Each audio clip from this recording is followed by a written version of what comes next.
शास्त्री जी, बागेश्वर धाम के शास्त्री बाबा, पढ़िए आप अपनी ग्रंथ को लिखा है, न संद्रूषी तिष्ठति रूपमस्या न चक्षुषा पश्यते कश्चनैनम।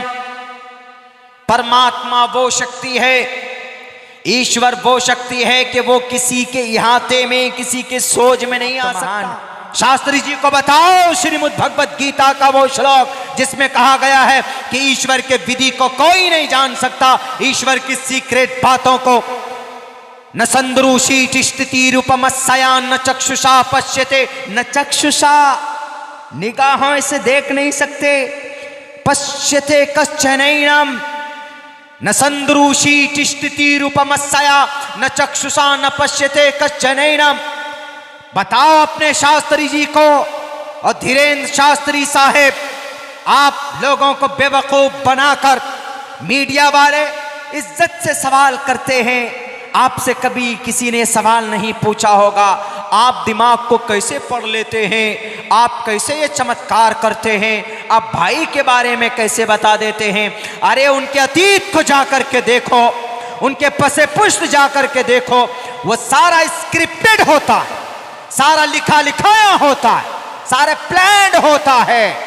एक लड़की ने आकर के कहा ये ट्रिक है, माइंड रीड करना, ये ट्रिक है, एक स्टडी है, एक हुनर है, एक जादू है, ये कोई चमत्कार नहीं है। मेहनत करके विज्ञान है, उस कला को सीखा जा सकता है, लेकिन उस कला का इस्तेमाल करके लोगों को बेवकूफ बनाना। लेकिन मेरे भाइयों, गुस्सा इस बात पे हमें आता है और आपको भी आएगा जब उससे किसी ने कहा कि शास्त्री जी ये बताइए, अच्छा एक बात ये बताइए कि राम लल्ला का तो बन गया मंदिर, राम मंदिर, अब यहाँ पर कृष्ण जी का कब बनेगा, बांके बिहारी का मथुरा में कब बनेगा। तो पता उनका बयान क्या था? उनका बयान ये था कि हम सुनो, सुभाष चंद्र बोस ने कहा था कि तुम हमें खून दो, हम तुमको देश की आज़ादी देंगे। लेकिन वो शास्त्री जी कहते हैं, वो शास्त्री जी जो गैर मौजू बात कहते हैं, उन्होंने क्या कहा कि लोगों तुम हमारा साथ दो, हम तुमको हिंदू राष्ट्र देंगे, ये कहा। मीडिया वाले आज तक कुछ नहीं बोले। वाह, बहुत अच्छी बात कही। आज तक वाले, एनडीटीवी वाले भी, अब इंडिया टीवी वाले भी, एबीपी वाले भी, कि तुम हमारा साथ दो, हम तुमको हिंदू राष्ट्र देंगे। हम ये कहते हैं कि तुम हमारा साथ दो, हम इस देश को जन्नत बनाएंगे, ये बोलना था आपको। अगर हिंदू राष्ट्र बनाना था इसको, तो पूछो ना आप अपने भगत सिंह से कि क्यों अंग्रेज की गोली खाकर चले गए, आप शहीद हो गए क्या हिंदू राष्ट्र बनाने के लिए? पूछो आप मौलाना अबुल कलाम आजाद से, क्या हिंदू राष्ट्र बनाने के लिए देश का संविधान बना था? शास्त्री जी, आपके बातों से वैद के श्लोक अच्छे लगते हैं। आप जब वैद पढ़ते हैं, आप जब मनुस्मृति पढ़ते हैं, रामायण पढ़ के लोगों को समझाएंगे, वो अच्छा लगेगा। ये देश को बांटने की, देश को तोड़ने की बात मत करो और अंधविश्वासी वाली बात मत करो। अगर है आप में दम, बताओ मेरे फ्यूचर में क्या लिखा है।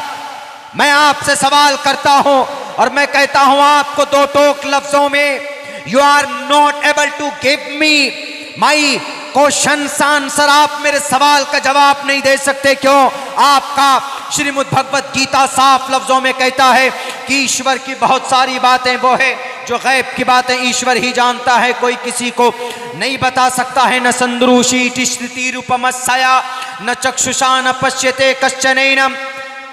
ईश्वर किसी की दिमाग में, किसी की आंख में, उनकी बताए बगैर, उनके शास्त्र के बगैर कोई इंसान किसी को नहीं बता सकता है कि मुस्तकबिल में क्या होने वाला, आगे क्या होने वाला।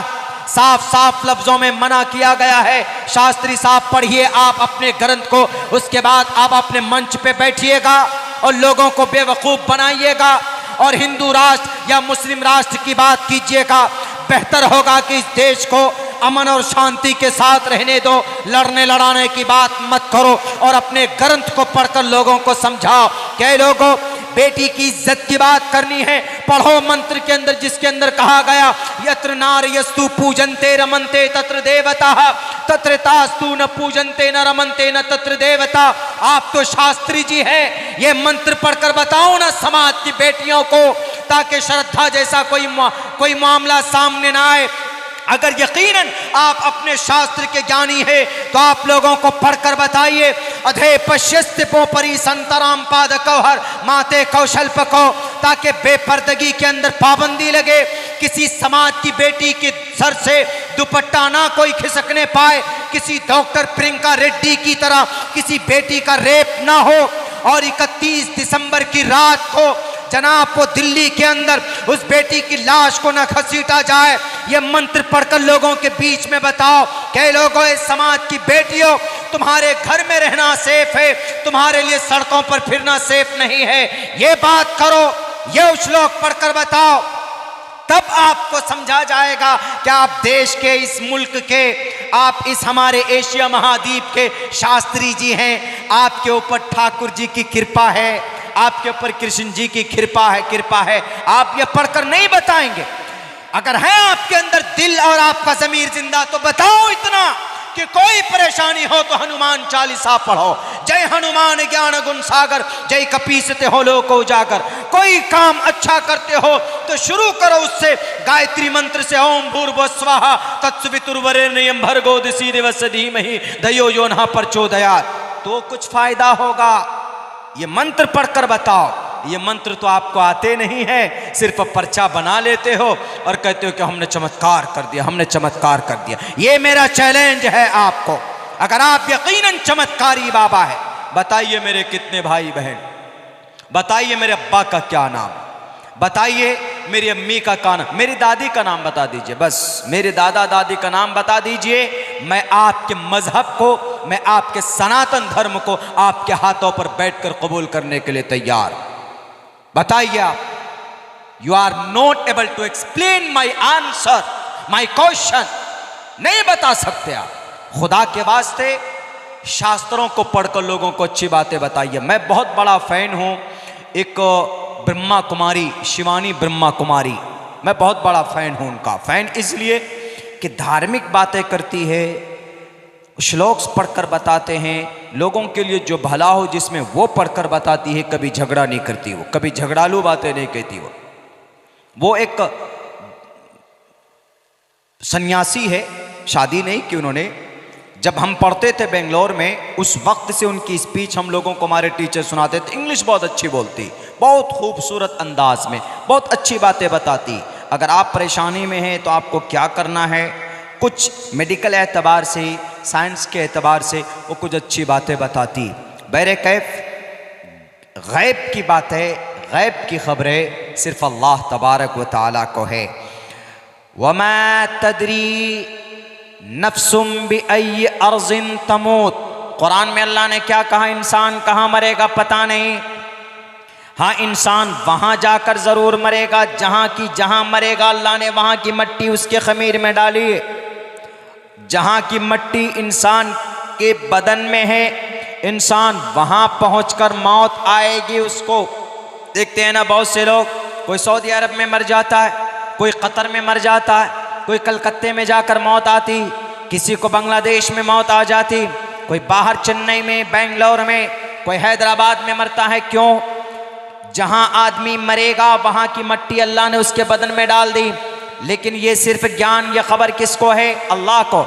वमा तदरी नफ्सुम बिअय्यि अर्ज़िन तमूत, इंसान कहाँ मरेगा ये सिर्फ अल्लाह जानता है। उसके बाद फिर क्या कहा अल्लाह तबारक व तआला ने, इन्नल्लाह अलीमुन खबीर, अल्लाह जानने वाला है, अल्लाह जानने वाला, अल्लाह खबर रखने वाला है। अल्लाह के अलावा किसी को कोई खबर नहीं। यहाँ तक कि अल्लाह के नबी अलैहिस्सलातु वस्सलाम को जब तक अल्लाह तबारक व तआला वही के ज़रिए से खबर न दे दे तो अल्लाह के नबी अलैहिस्सलाम को भी पता नहीं चलता था। परेशानी के आलम में एक मर्तबा जब आप बैतुल मक़दिस गए, वाक़े मेराज का तज़किरा भी सुना होगा क़ारी साहब की ज़ुबानी। आप जब बैतुल मक़दिस पहुँचे, वहाँ से जब मेराज का सफ़र करके जब आप आए तो आपने मक्का वालों से कहा कि लोगों, मैं बैतुल मक़दिस भी गया हूँ, मैं जन्नत व जहन्नम का सैर करके आया, पहले दूसरे तीसरे चौथे आसमान से घूम करके मैं आया। तो अबू जहल और बाकी दूसरे कुफ़ार ने, मुशरिकीन ने कहा, अच्छा आप होकर के आ गए बैतुल मक़दिस, चंद सेकंडों में, हम लोगों को तो कई हफ्ते लग जाते हैं और आप रात रात में घूम करके आ गए। अच्छा एक काम कीजिए, बताइए तो बैतुल मक़दिस में कितनी खिड़कियां हैं, कितने दरवाजे हैं? तो अल्लाह के नबी अलैहिस्सलाम फरमाते हैं कि उस वक्त मुझे इतनी दिक्कत हुई, इतनी परेशानी हुई कि मैं जलील होने वाला था, मैं रुस्वा होने वाला था। क्यों? कोई भी आदमी सवाल कर सकता। बोलते हैं ना, हम में से किसी को कोई अगर कहीं जाता है, मैं आगरा का ताजमहल देख के आया हूँ, तो आदमी जो पहले से देखा हुआ होता है वो कहता, अच्छा बताओ तो आगरा का ताजमहल देख कर क्या है, कितने गेट है उसमें, अंदर कैसे घुसते हैं, खिड़की कहाँ पे है बताओ, वो वाला पिलर दिखने में कैसा लगता है, ज़रा बताओ तो। आगरा का ताजमहल, उसके चारों मीनारे जो चारों तरफ वो ऐसे झुके हुए, नहीं ऐसे झुके हुए बाहर की तरफ, ताकि आंधी तूफान आए गिरे तो ताजमहल महफूज रहे, वो बाहर की तरफ नीचे की तरफ गिर जाए, अलग गिर जाए। तो कोई आदमी कह सकता है कि ज़रा बताओ दिखने में कैसा लगता है। जो जाएगा वही बता सकता है कि ताजमहल दिखने में कैसा लगता है, कौन सा गेट कैसे है, कौन सी खिड़कियाँ कहाँ है, कौन से दरवाजे कितने लंबे चौड़े हैं, वो अनजान आदमी नहीं बता सकता। अब लेकिन कोई जाता है तो उमूमन कभी कभी ऐसा होता कि गौर नहीं करता क्या है नहीं है। एक मर्तबा गया, सरसरी नज़र देखा, अरे ये ताजमहल है, वाह क्या खूबसूरत है देख करके, लेकिन ये फिक्र, ये ध्यान नहीं देता है कि दरवाजे कैसे बने हुए हैं, कितना चौड़ा है, खिड़की कैसी है, कोई नहीं करता।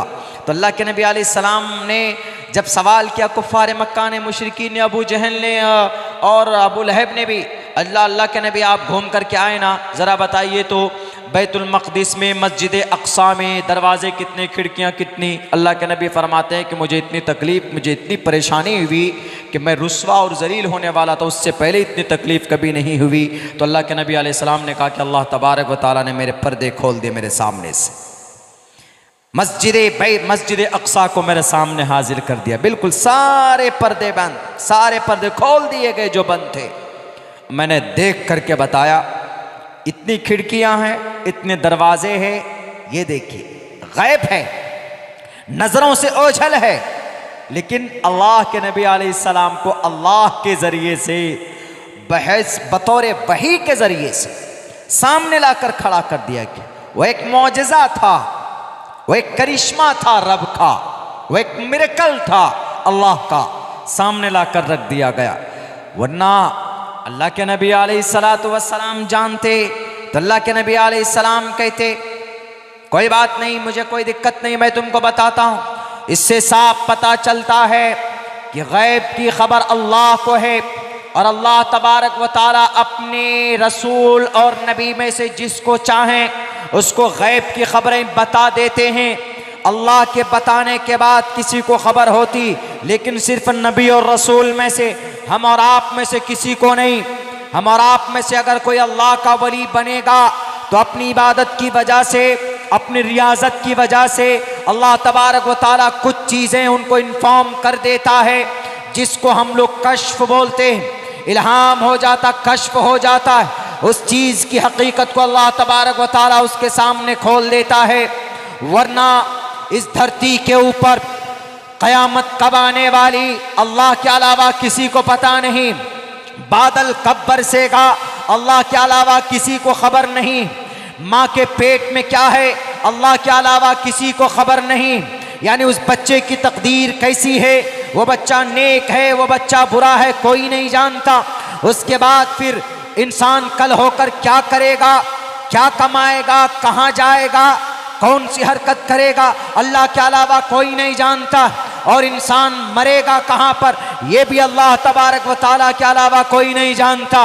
अगर वो कहते हैं कि मैं भविष्यवाणी, मैं चमत्कार करता हूँ, मुझे वाणी होता है, तो खुदा के वास्ते मैं दरख्वास्त करूँगा कि उनको पीएम की कुर्सी पर बैठाया जाए, ताकि आने वाले 100 साल की सारी गैब की बातें उनको पता चले कि इस देश में कब कोरोना आएगा। 1 साल पहले ही बता दे कि लोगों कोरोना आने वाला है, चाइना से टिकट बना चुका है, वो पिछले मर्तबा सफर हुआ था सन 2020 में मार्च में, अब दोबारा आने वाला है। टिकट कंफर्म हो गया उसका राजधानी से या फ्लाइट से, ताकि शास्त्री जी को पता चले। शास्त्री जी फौरन ऑक्सीजन का भी इंतजाम कर लें और फौरन जनाब वेंटिलेटर का भी इंतजाम कर लें, ताकि कोई कोविड से ना मरे। यही बेहतर होगा ना कि जो मुस्तकबिल की बातों की खबर रखता हो उसको कुर्सी गद्दी पर, कुर्सी इख्तिदार पर बैठना चाहिए। कौन सा बम किधर से आ रहा है, कम से कम शास्त्री जी को पता तो चलेगा कि चाइना कब हमला करने वाला है। उनको पता चलेगा, वो लोगों को बताएंगे कि लोगों इस मुल्क में चाइना फना तरफ से बम फेंकेगा, इसलिए वहां के लोगों को खाली कर दो। लेकिन नहीं जनाब, नहीं, ये लोगों को बेवकूफ बनाने की एक ट्रिक है। और पता है क्या लिखा है अपने बारे में? उन्होंने कल एक एप्लीकेशन लिखा है, दरखास्त ये लिखा है, पुलिस वाले भाई साहब, मेरी जान की रक्षा के लिए मैं ये पिटीशन दे रहा हूँ। क्यों जी? मेरी जान को अज्ञात लोगों से खतरा। अज्ञात मतलब ऐसे आदमी जिनको नहीं जानते। फिर आप कैसे चमत्कारी बाबा है?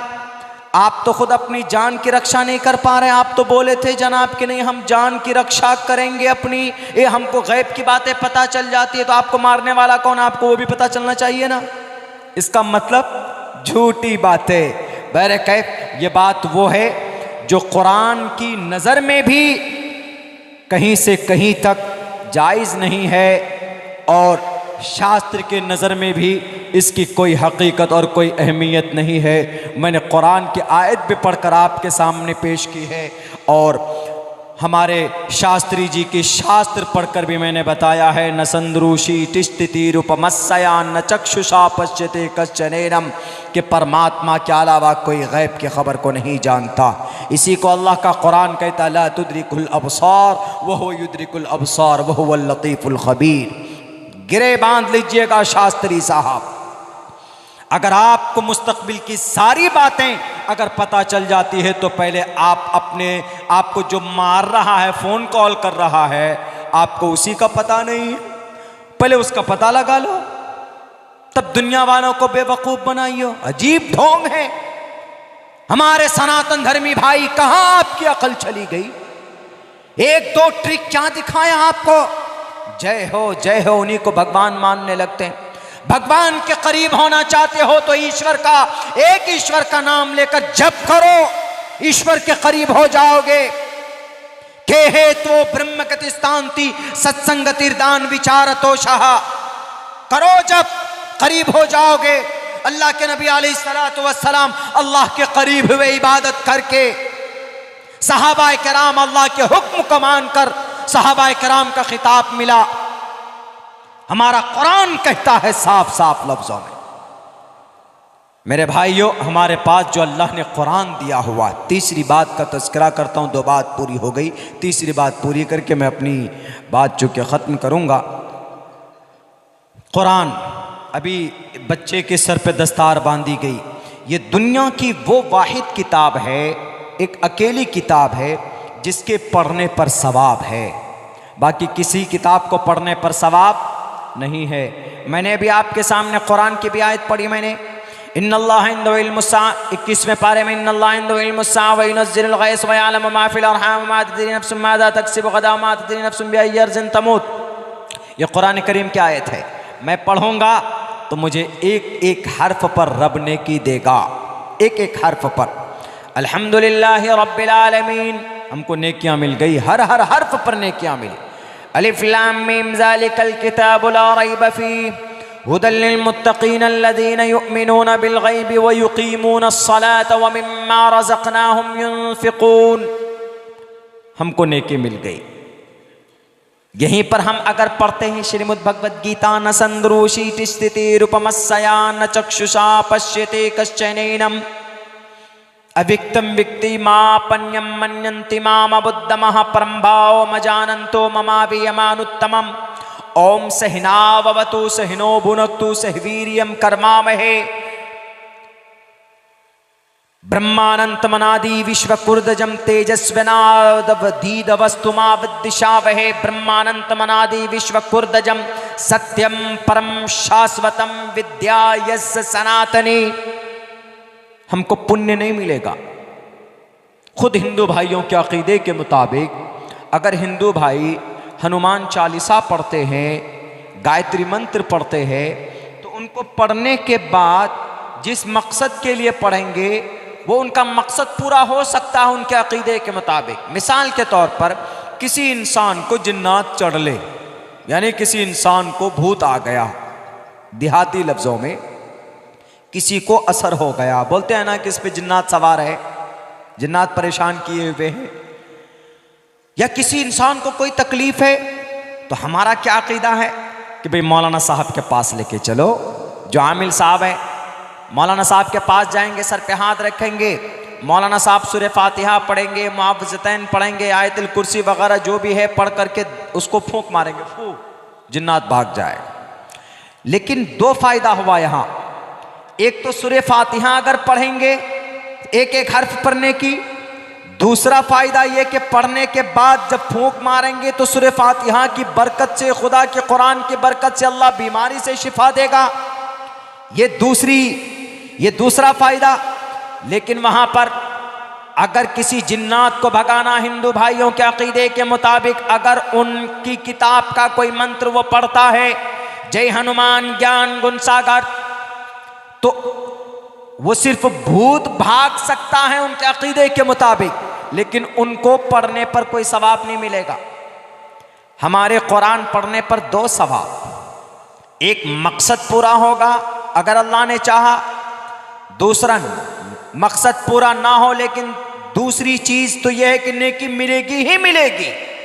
अगर कोई अटक कर पढ़ता है तो भी नेकी मिलेगी उसको।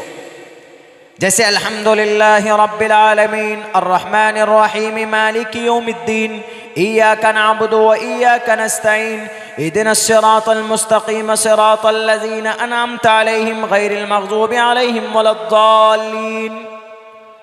आपने सुना, आपको भी नेकी मिली, मैंने पढ़ा, मुझे भी नेकियां मिल गई, पढ़ने पर सुनने पर नेकी मिल गई। लेकिन अगर कोई आदमी अटक कर पढ़ता, जैसे अल्हम्दुलिल्लाहि रब्बिल आलमीन, नहीं पढ़ा जाता। बहुत से लोग नाजरा देख कर पढ़ते हैं, अटक अटक कर पढ़ते हैं, इतनी तेज नहीं पढ़ पाते हैं। अल्हम्दुलिल्लाहि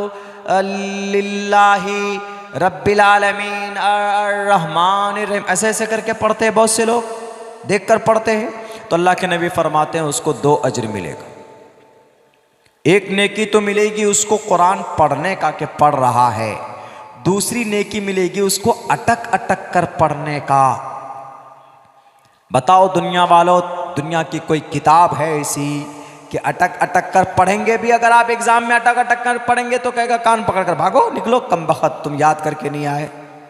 लेकिन अल्लाह का कुरान आप अटक कर पढ़ रहे तो अल्लाह करे कि एक नहीं एक और दो। वाह, बताइए है ऐसा निजाम दुनिया में? यह है खुदा का कुरान।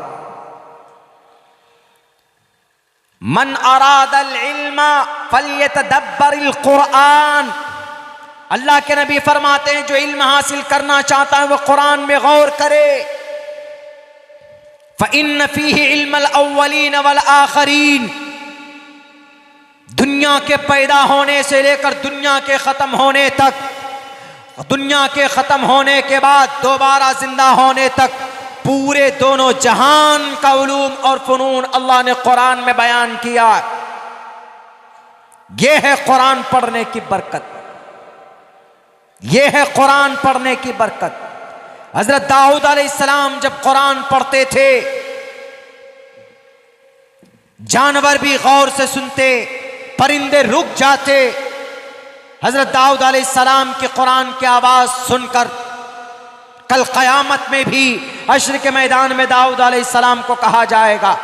अल्लाह के नबी जब कुरान करीम की तिलावत करते नमाज में, तो जिन्नात आकर जंगलों से आपके घर के करीब, मस्जिद के करीब ऐसे हाथ बांध कर सुनते कि क्या कलाम है, ये कुरान क्या है। लेकिन शर्त है कि उस जाविये से, उस खूबसूरती के साथ पढ़ा जाए, तो कुरान करीम सुनते हुए भी मन लगता है। आप 10 बार कुरान पढ़िए, आपका मन कभी नहीं भरेगा कि नहीं मैंने पढ़ लिया है, मेरा मन नहीं कर रहा। एक फिल्म है, हमारे नौजवान देखेंगे 2 मरतबा 3 मरतबा, कहेंगे अरे बहुत बार बार देख लिया इस फिल्म को, मजा नहीं आ रहा है। अभी पठान रिलीज होगा, सारे नौजवान जाएंगे। रिकॉर्ड तोड़ दिया इस फिल्म ने जनाब, बुकिंग हो रही है, लोगों ने सर आसमान सर पर उठा लिया है। पता नहीं क्या हो गया, कौन सी ऐसी चीज आ गई, नौजवान 3-3 4-4 बार देखेंगे इसको। कुछ भी करो, कई सौ करोड़ रुपए जमा बनाने में लगे, लेकिन 2 से 3 मरतबा देखा जाएगा, लोग उठाकर फेंक देंगे। ये सिर्फ खुदा का कुरान है, खुदा का कलाम है। सैकड़ों मरतबा आदमी पढ़ ले, हर मरतबा नया लगता है और हर मरतबा पढ़ने का मन करता है, और खूबसूरती के साथ जब पढ़ा जाए तो सुनने को भी मन करता है। हजरत उमर फारूक रज़ी अल्लाह ताला अन्हु को जब नबुव्वत की खबर मिली तो आप अलैहिस्सलातु वस्सलाम के मानने वालों को मारते थे। एक उनके घर में बांधी रहती थी कनीजा, आपने इतना मारा उमर फारूक जब ईमान नहीं लाए थे। बड़े ताकतवर पहलवान थे, जरी थे, बहादुर थे। एक रोज अपने घर के, अपने खानदान के कनीज को ईमान लाने के जुर्म में इतना मारा, थक गए। उन्होंने कहा कि आज मैं थक गया हूं, आज सांस लेता हूं, आराम करता हूं, मैं कल तुम्हारा हिसाब लूंगा, मैं कल तुझे बताऊंगा कि तूने मोहम्मद के दीन को क्यों उनके दीन को, मजहब को क्यों अपनाया। आज मैं थक गया हूं, कल मारूंगा। उसके बाद फिर कल होकर फिर कल पीटते, फिर थक जाते, फिर छोड़ देते। लेकिन मेरे भाइयों, उमर फारूक के दिल में जर्रा बराबर भी नरमी और तब्दीली नहीं आई। एक रोज जा रहे थे, उन्होंने सोचा कि आज तो मैं लोगों को मारता हूं जो मोहम्मद के कलीमे को पढ़ता है, जहां से ये कलमा निकलता है जिस मोहम्मद की जुबान से, मैं उसी मोहम्मद का अलियाज़ु बिल्लाह ना तमाम काम तमाम कर दूंगा। हाथ में तलवार लेते हैं, चलते हैं मोहम्मदुर रसूलुल्लाह को खत्म करने के लिए। एक शख्स कहता है कि मोहम्मद कहाँ जा, ए उमर कहाँ जा रहे हो? उन्होंने कहता है कि मैं मोहम्मद का खात्मा करने चला हो।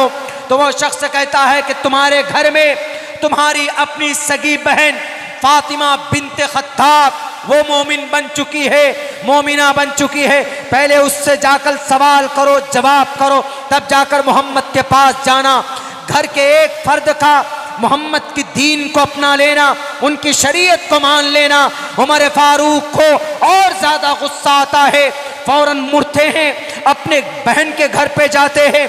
वहां पर कोई कुरान पढ़ा रहा होता है, उसकी आवाज कानों तक पहुंचती है एक आयत की, तो फौरन और गुस्से में होते हैं। उसके बाद फिर बहन को कहते हैं जरा वो मुसव्वदा दिखाओ, जब वो कुरान दिखाओ जिसको तुम पढ़ते थे। वो डर से छुपा देती है, अपने बहनोई को मारते, पढ़ाने वाले को मारते, इतना मारते हैं। तारीख की किताबों में लिखा हुआ है कि उमर फारूक अपनी बहन को इतना पीटते हैं कि पूरे बदन को लहूलुहान कर देते। हजरत फातिमा कहती है कि उमर, जिस माँ का दूध पीकर तुम्हारे रगों में ताकत और खून बना है, उसी माँ का दूध मेरे रगों में भी है। जो हिम्मत तुम्हारे अंदर, वही हिम्मत मेरे अंदर।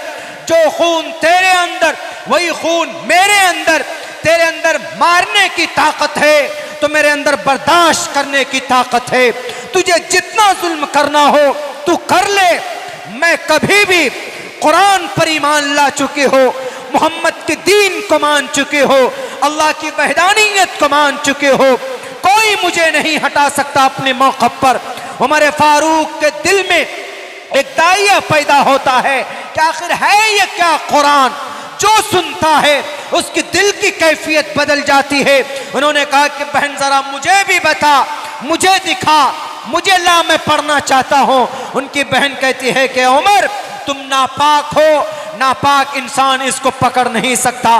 जाओ पहले नहा करके आओ, धो करके आओ, अपने आप को पाक पवित्र करके आओ, उसके बाद तुम इसको छू सकते हो। उनकी बहन कुरान करीम पढ़ना शुरू करती है, सूरह ताहा की आयतें पढ़ती है, एक आयत 2 आयत पढ़ती है, दिल की कैफियत बदल जाती।